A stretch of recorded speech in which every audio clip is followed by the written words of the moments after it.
Selamat datang di podcast Cerdas Cakap Berkarakter di edisi ke-6.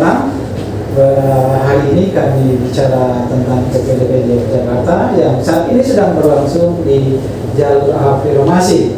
Kami hari ini mengundang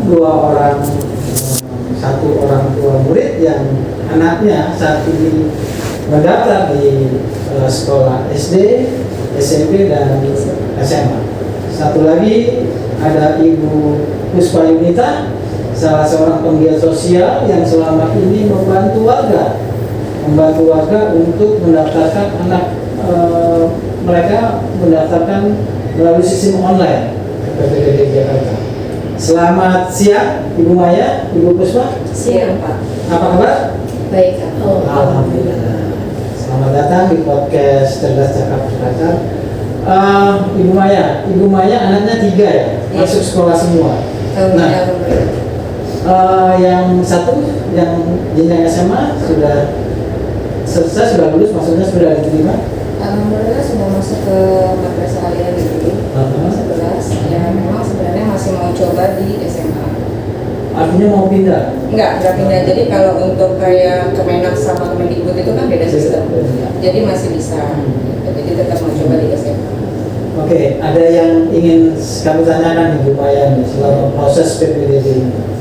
Kira-kira ada hambatan apa Bu Maya ketika mendaftarkan anaknya, baik yang mau masuk SD, yang mau masuk SMP, kemudian yang juga ke madrasah Aliyah ini?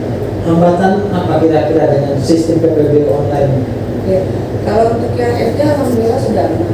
Untuk yang SMP itu nyeseknya saya sebagai orang tua karena melihat nilai anak yang misal anak saya nilainya 90, sekian, tapi harus dihitung ulang karena presentil jadinya kecil, ya kan, karena satu lagi jadi anak saya punya 12 sertifikat karate itu sama sekali nggak kepake. Ini waktu mendaftar di jalur prestasi ya?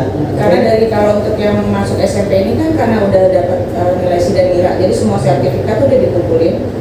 Tapi satu sertifikat pun nggak ada yang masuk karena itu sertifikat dimulai yang dihitung itu hanya dari kelas 4 sampai kelas 6. Sertifikatnya? Ya, tapi anak saya kelas 1 sampai kelas 3 karena 4-5 itu kan dia karena ada corona ya. Jadi nggak ada kegiatan sama sekali, jadi itu sama sekali nggak kehitung. Itu yang bikin saya sedih, nilai presentilnya itu jadi kecil banget. Dan nggak punya sertifikat atau nggak ada ikut OSIS aja, itu nilai itu buat saya nggak berguna. Jadi buat saya untuk anak-anak sekarang itu yang diutamain bukannya dari pendidikan formal, malah lebih kayak yuk ikut ekskul. Maaf saya potong, maksudnya pendidikan formal ini maksudnya nilai akademik kan tetap nilai benar, kalau nilai akademik tetap punya pengaruh Pak. Cuma kalau sekarang kan dinilai kalau misalkan nggak ikut kegiatan di sekolah, OSIS atau dapat kejuaraan yang O2S ya, itu nggak ada tambahan nilai. Artinya peluangnya kecil. Iya, karena kan dihitung ulang dari presentil itu kan 30%, jadinya nilainya kecil 46 Pak, maksud gimana? Nah itu menurut Ibu dengan sistem cara menghitung seperti ini, menurut Ibu ini apa? Tidak adil kah atau bagaimana? Atau menyusahkan orang tua justru? Kalau menyusahkan orang tua ya iya pasti ya. Cuma tetap balik lagi karena anak yang belajar. Cuma minta aja sih sama pemerintah gitu. Nggak usah dinilai, nggak usah dihitung-hitung lagi 30% ya, karena akreditasi sekolah aja kan dihitung. Ada nilainya gitu. Udah nilai murni yang didapat dari nilai akhir sekolah aja gitu. Kalau sekarang seperti zaman dulu aja balikin Pak, lebih enak begitu Pak. Jadi akhirnya anak yang mau masuk jenjang SMP ini gagal ya? Kalau jalur prestasi gagal ya? Gagal prestasi. Di jalur afirmasi tidak bisa ikut karena PIP-nya kemarin tidak ada DTKS. Ibu Maya punya PIP? Ada. Tapi tidak terdaftar di DTKS. Tidak terlanjur guys, artinya juga tidak tidak bisa masuk ya. Hambatan lain selain yang tadi soal adanya penilaian yang saya kira tidak adil gitu, ada lagi nggak? Paling ini sih yang kemarin sempat bikin deg-degan itu adalah yang pendaftaran. Karena pindahan anak saya itu yang mau ke SMA itu pindahan dari sekolah Tangerang, SMP Tangerang mau pindah ke sekolah Jakarta. Nah itu yang pendaftarannya yang buat saya lama banget untuk di verifikasi. Itu kan bikin deg-degan orang tua bisa. Di suratnya tanggal 23 sudah mulai mendaftar. Verifikasinya itu melalui online kan? Melalui online. Tapi tetap lama. Lama banget. Lama banget. Oke, saya beralih ke Ibu Puspa yang selama ini bergiat membantu orang tua, calon orang tua untuk mendaftar. Kalau dari cerita Ibu Maya tadi ya, kira-kira atau saya ingin tanya dulu nih ke Bu Puspa nih, tujuannya apa Bu Puspa membantu warga, ya kan, untuk mendaftarkan anaknya menggunakan sistem online PPDB online. Kalau Bu Maya mungkin tadi udah ngerti ya bagaimana menggunakan gadget atau laptop dan sebagainya. Kalau Mbak Ibu Puspa apa tujuan membantu warga? Aku kan di warga itu memang pendamping warga di RW. Pendamping warga. Pendamping warga di RW. Jadi kesulitan warga ya pengaduannya di kita di pengurus RW gitu. Kebetulan aku pendamping di sana dan aku juga ada di organisasi masyarakat sipil yang bergerak di sosial kan. Aku melihat sistem PPDB online ini tidak semua orang tua murid bisa melakukan proses ini gitu. Paham bagaimana cara pengerjaan PPDB online ini. Tidak semua paham meskipun orang tua punya handphone gitu. Tidak semua paham karena memang awal pertama saja sudah agak merumitkan kan, harus klik ini dari sini, klik ini dari sini, klik ini gitu kan. Nah itu pertama. Kedua, kalau orang tua lari ke sekolah itu pun tidak bisa. Lari ke sekolah artinya minta tolong ke sekolah. Minta tolong ke operator sekolah. Operator sekolah pengajuan akun oke lah bantu kerjakan. Tapi untuk pemilihan sekolah kan tidak ada langkah strategi untuk sampai si anak mendapatkan sekolah.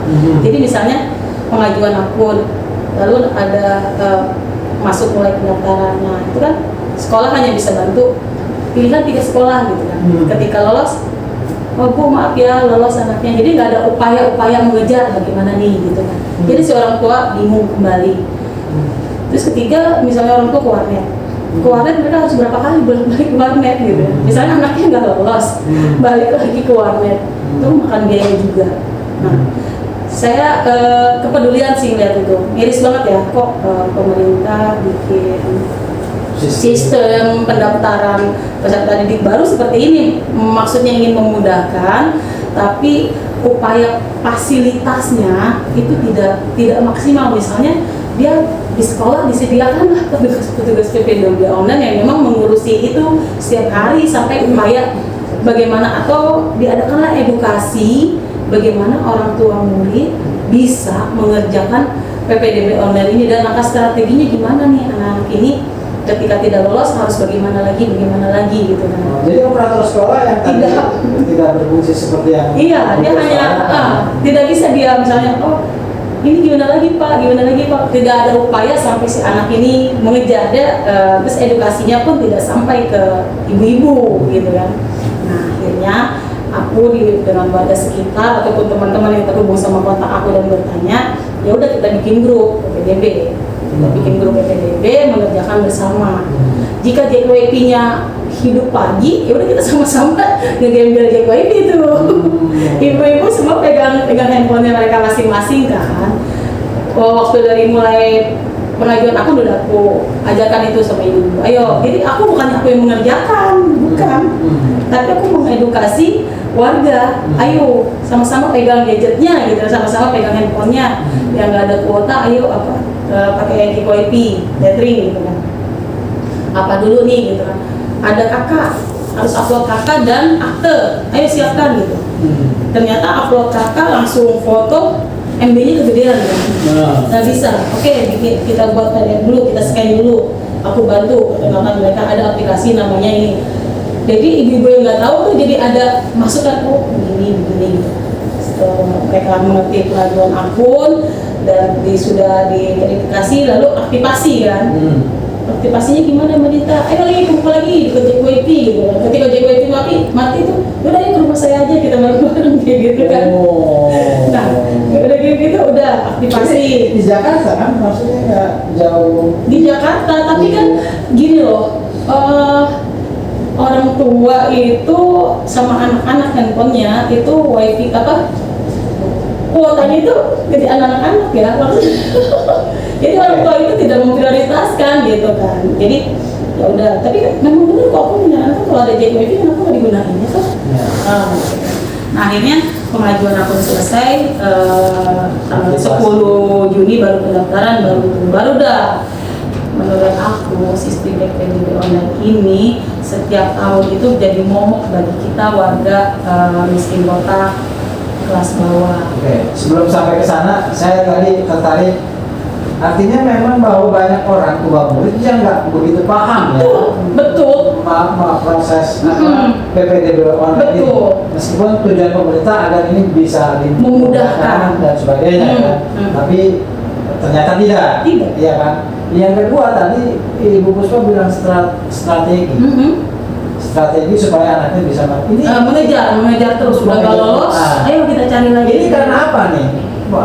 Kenapa mesti membuat strategi supaya anaknya bisa PPDB online kan ada beberapa jalur kan. Nah jalur itu punya kriteria masing-masing, punya persyaratan masing-masing. Kayak jalur prestasi dengan nilai akademiknya, jalur prestasi non akademik dengan seperti tadi Bapak bilang dengan sertifikat kejuaraan, baik berjenjang ataupun tidak berjenjang, dan ada poin-poin di sana pengurus OSIS ataupun pengurus organisasi sekolah kayak pramuka, PMR atau paskibra gitu, itu ada nilainya. Atau apa yang keagamaan tuh? Iya, rohis. Nah itu kan itu namanya japres di hari pertama di tanggal 10 itu 10-12. Lalu lanjut nih yang baru kemarin aja sampai saat ini 19 sampai 21 itu jalur afirmasi. Afirmasi itu ada penyandang disabilitas, anak nakes, korban COVID, dan terakhir jalur KJP atau BPKS. Nah, dari jalur-jalur ini terus terakhir ada nanti jalur donasi, sama satu lagi tahap akhir. Tahap akhir itu kan kursi kosong. Jadi ini ibu-ibu nih kalau anak yang nilainya kecil, kalau di jalur prestasi akademik ini udah pasti mental, ini murni. Dan kalau di jalur prestasi non akademik yang nggak punya sertifikat ya apa lagi gitu. Strateginya gimana? Nah, strateginya kita nggak bisa bertahan di sini, kan? Kita nanti masuk jalur KJP gitu kan, jalur KJP nih. Tapi ternyata di jalur KJP, kalau tahun lalu kan KJP prioritasnya itu KJP, penerima KJP dan KIP itu pasti mendapatkan kursi yang tinggi, maksudnya peluang tinggi untuk mendapatkan peluangnya besar ya. Tapi sekarang tidak. Sekarang seleksinya zonasi RT RW dan nilai akademik gitu. Ya itu bagian dari persoalan apa yang kemudian kenapa orang tua harus punya strategi. Saya bisa simpulkan Kak, berarti kalau orang tua yang punya kemampuan mengoperasikan gadget atau laptop itu lebih punya peluang loh daripada orang yang betul bisa punya peluang. Bahkan mereka sampai tengah malam pun mesti otak-atik handphonenya cari sekolah nilai yang masuk, nilai anak ini. Aku selalu ngajarin sama ibu-ibu gini, ibu-ibu jangan pikirin cari sekolah, aku bilang. Kok gitu? Ini strategi. Jangan pikirin cari sekolah. Kita lihat nilai akhir anak kita yang sudah di obat abit sama presentil, nilai akhirnya berapa?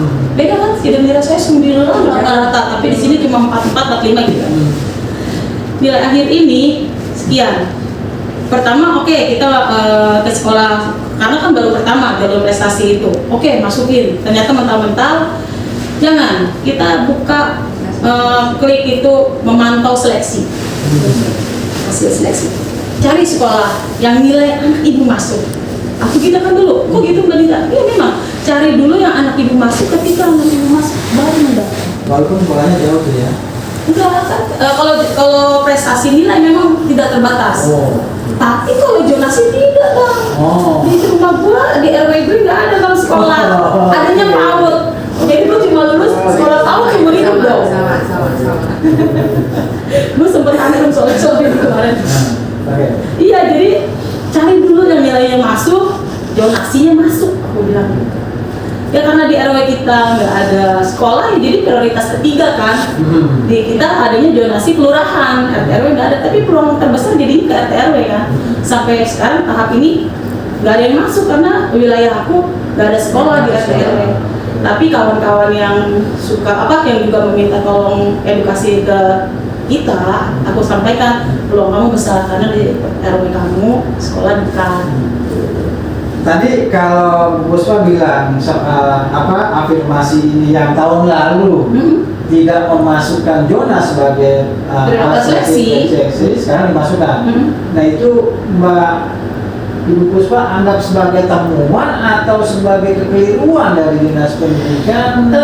Sebagai, kalau maunya pemerintah mungkin sebagai alat seleksi untuk daya tampung yang kurang, ya gitu kan. Tapi kan sejatinya dan logikanya pemerintah kekurangan daya tampung, kekurangan sekolah.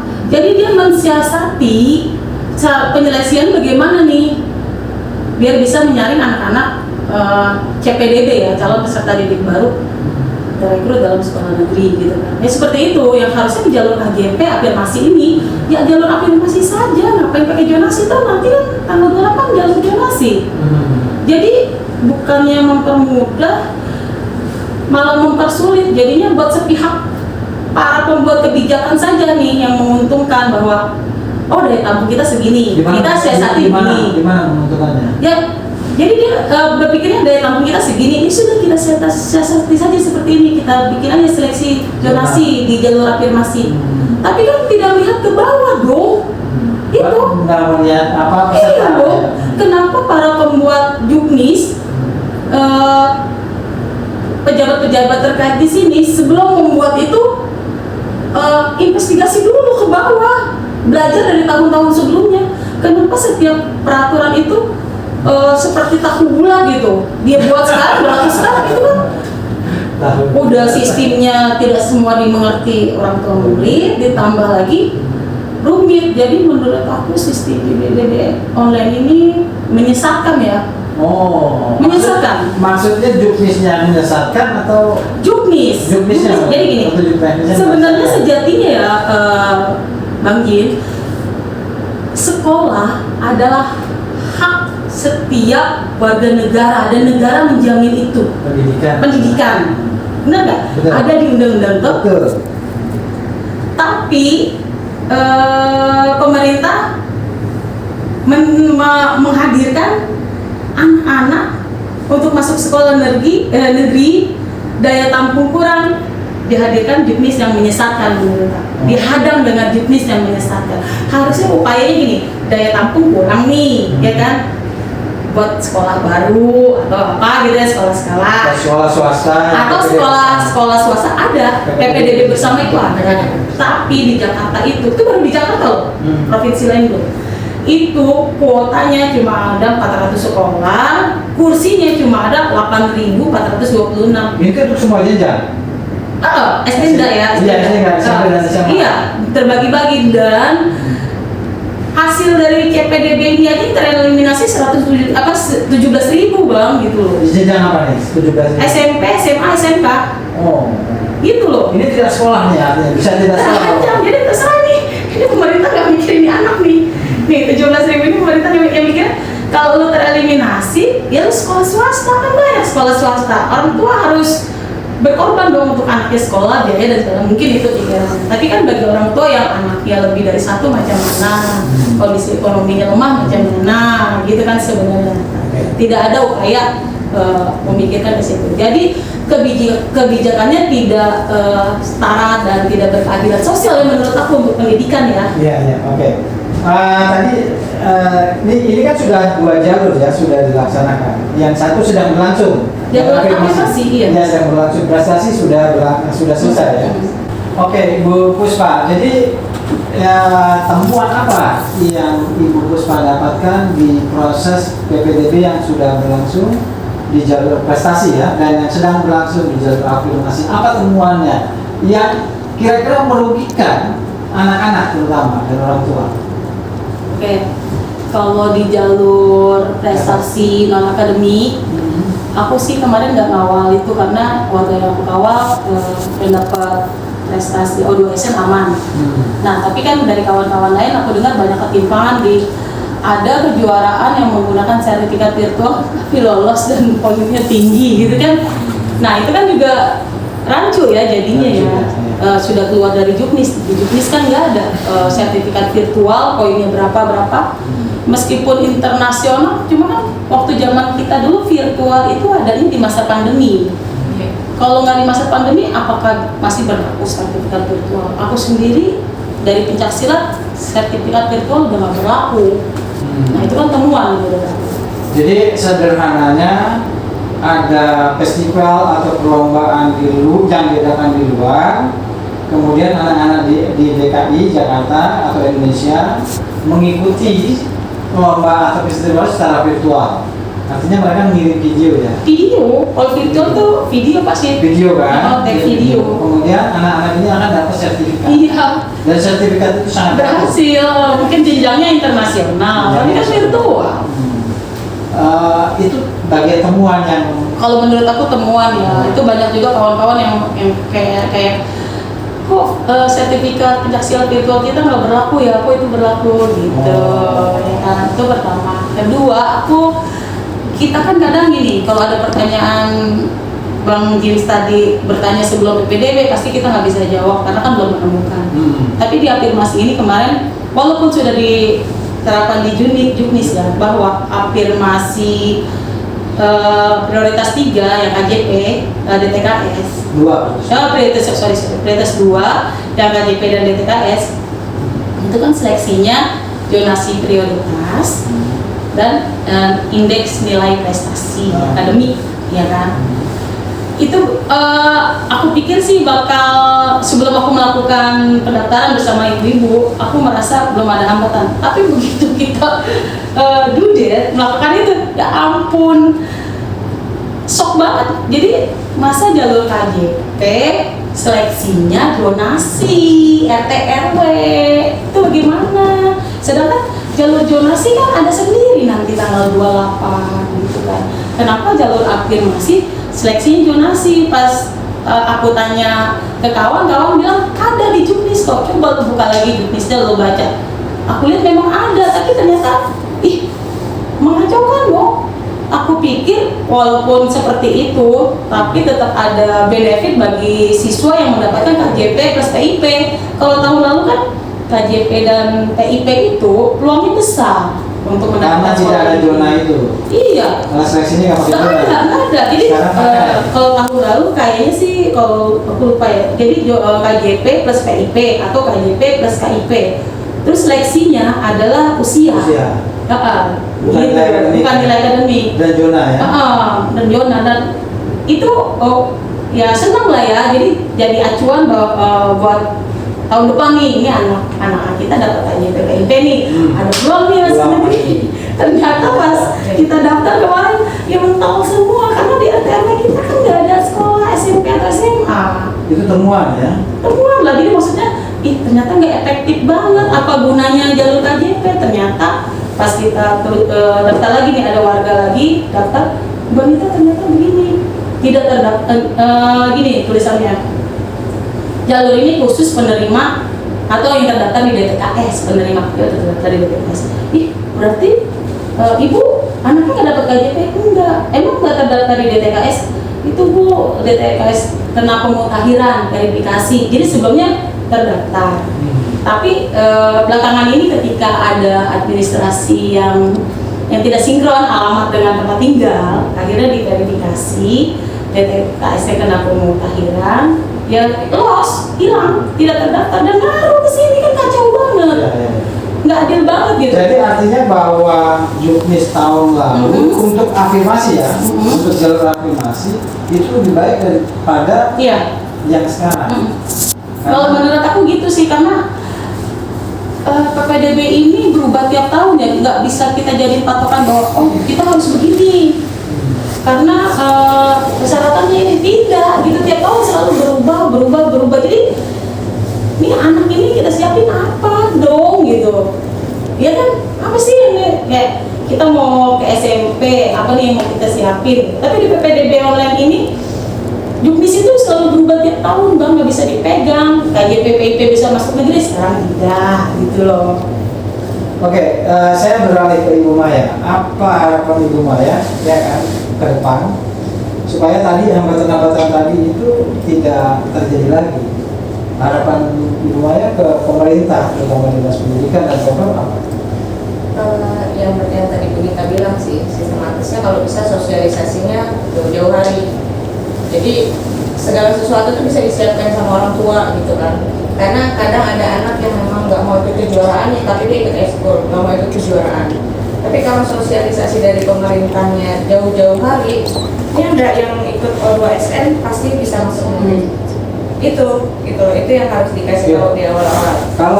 Kalau berdasarkan perintahnya sih 3 bulan sebelum pelaksanaan PPDB ini sudah diumumkan, sudah Itu cuma penginputan sosialisasi tahap panjang 3 bulan itu sebelum PPDB itu penginputan murid-murid yang mempunyai sertifikat kejuaraan di luar ekskul sekolah Sudah nilai. itu bukan bagian dari sosialisasi. Itu udah hasil yang didapat sama anak-anak dikumpulin untuk masuk ke sidang. Jadi yang Ibu Maya mau adalah Sosialisasinya jauh dari awal lah. Nah, selain soal penginputan juga sosialisasi apa yang dimaksud? Atau sistemnya jangan berubah sih tiap tahunnya. Jadi Betul. anak prestasi yang dikejar, misalkan paling tinggi 90 gitu, ya udah itu yang dikejar sama anak gitu. Nah, kalau Ibu Puspa apa harapan? Simpel sih, kembalikan ke marwahnya undang-undang. Jangan mempersulit hak warga negara untuk mendapatkan pendidikan. Pemerintah harus berupaya yang setara dan berkeadilan, biar ke bawah kendalanya apa saja. Gitu. Bukan untuk kepentingan dan kebutuhan. Konkretnya apa konkretnya? Konkretnya daya tampung kita kurang untuk sekolah negeri. Upayanya apa? Bukan dibenturkan dengan juknis. Apa upayanya? Ya bangun sekolah. Kalau nggak bangun sekolah, sekolah swasta diajak lebih banyak lagi. Gitu. Supaya Gratiskan. Ya. Kan memang negara menjamin itu. Ya. Ya. Harapannya. Itu harapan. Yang terakhir mungkin yang terakhir ini tadi kalau menurut Ibu Puspa ada temuan nih ya, baik di prestasi maupun di afirmasi yang sedang berlangsung. Ini temuan ini mau dibawa kemana nih?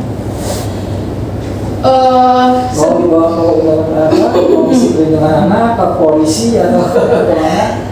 Kalau kita bergerak sendirian bakal susah ya Laudin. Sebenarnya sih masalah-masalah ini mari kita bicarakan, kita bentuk. Bicarakan dengan siapa nih? Kumpulkan warga-warga yang keresahannya sama. Warga DKI ya. Warga Orang tua murid DKI, ya, yang orang tua murid yang keresahannya sama. Terus? Satukan keresahannya apa di situ. Kita buat jaringan. Kita buat jaringan. Kita ada apa sih seperti konsultasi dengan kawan-kawan jaringan yang berkaitan juga. Nanti di sanalah akan terjadi langkah strategis kita mau kemana seperti itu sih. Karena bergerak sendiri nggak bisa kayak. Karena jadi artinya belum terbayang mau dibawa kemana karena belum ada koalisi lah. Betul, harus membentuk koalisi sebenarnya. Membentuk koalisi dan ibu-ibu yang tidak paham ini juga nggak tahu nih kok kalau kita dari warga. Nggak seperti yang lalu aja yang seperti buku soal demo Kampung. Kalau aku sih langkahnya aksi. Ya aksi itu ada aksi Dan tidak mengaruhi. Tapi jangan salah, media kan menangkap itu, menulis itu, menyebarkan itu, tapi ternyata tidak berefek. Jadi artinya temuan ini tetap akan kemudian disampaikan melalui aksi ke kantor gubernur misalnya. Bisa, atau iya. Komisi Perlindungan Anak, Bisa. Ada Tapi kita itu. berjejaring ya, nggak bisa nih kok. Kita buat komunitas orang tua murid saja tidak. Kita butuh kawan-kawan juga yang untuk penguat gitu. Itu sih tuh.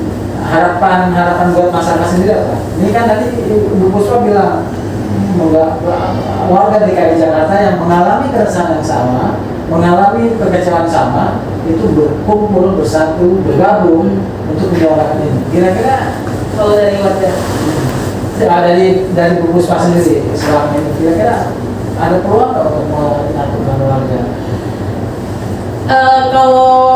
Kalau dari aku nih sebenarnya ya, untuk mengumpulkan orang, mengungkapkan keresahannya itu susah sih Bang. Nah. Karena grassroots atau masyarakat ke bawah itu sudah sibuk dalam urusan perut. Ya, benar. Jadi untuk ke arah sana, jadi mereka udah lemah duluan untuk berjuang. Tapi harapan mereka besar, seperti harusnya pemerintah begini, gitu kan. Harusnya ada yang begini, itu berarti harapan dari mereka. Kalau mereka ikut kita berjuang yang kayak gitu tiap hari, meninggalkan mata pencarian mereka yang itu kebutuhan krusial, itu gimana coba? Gitu kan sebenarnya. Jadi kita nggak bisa menyalahkan kelemahan mereka juga, tapi ayo sama-sama kita pikirkan apa nih solusinya gitu. Oke. Terima kasih Bu Puspa, Ibu Maya atas kesediaan waktunya bersama kami di podcast Cerdas Cakap Berkarakter. Siap. Kepada pemirsa, barangkali ada juga yang mau disampaikan, terutama kepada orang tua murid, ya kan, calon orang tua murid, bila punya keresahan-keresahan yang sama dengan Bu Maya atau Bu Puspa, silakan kami membuka diri, ya kan, kita bisa berbagi, walaupun kami tidak bisa memastikan bahwa apa yang Bapak Ibu rasakan itu bisa dicarikan solusinya, tapi paling tidak kami akan menampung curhatan Bapak dan Ibu. Terima kasih.